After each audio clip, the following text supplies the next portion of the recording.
Good day, my name is Ещенко Alexandra. I'm a third-year student of Kazan State Medical University, and my work is about Vladimir Mikhailovich Bekhterev. Purpose of work: to highlight the facts of Vladimir Mikhailovich Bekhterev's biography and his contribution to the healthcare system. Objectives: to perform a literature review, to journalize the obtained materials, and to develop research skills. Family: Vladimir Mikhailovich Bekhterev, the son of the low-ranking government official, was born in Sarali, a small village of the Ural Mountains. His father died when Vladimir was still a child, leaving three children orphans. Education: the mother gave her son to study at the gymnasium with the last savings. He passed the entrance exam successfully, and the commission decided to enroll him immediately in the second grade. At the age of 16 and a half, he entered the famous Medical and Surgical Academy in St. Petersburg, and in 1878 he passed his final exams ahead of schedule and remained at the academy to study mental and nervous diseases under the guidance of the largest Russian psychiatrist Merzhevsky. He submitted 58 works on nervous and mental diseases to a competition board, and as a winner he was sent to Europe in order to expand his competences.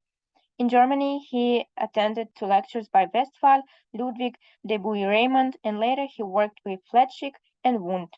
In Paris, he acquainted himself with the work of Charcot, and finally he visited Maynard in Vienna. Professional work. While traveling, he accepted an invitation to occupy the chair of psychiatry in the Kazan University, taking the position on his return.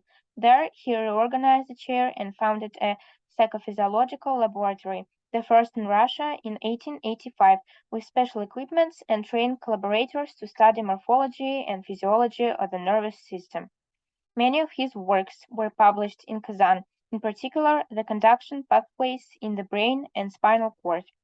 For this work he was awarded the Bayer Prize of the Russian Academy of Sciences. The book brought him worldwide fame.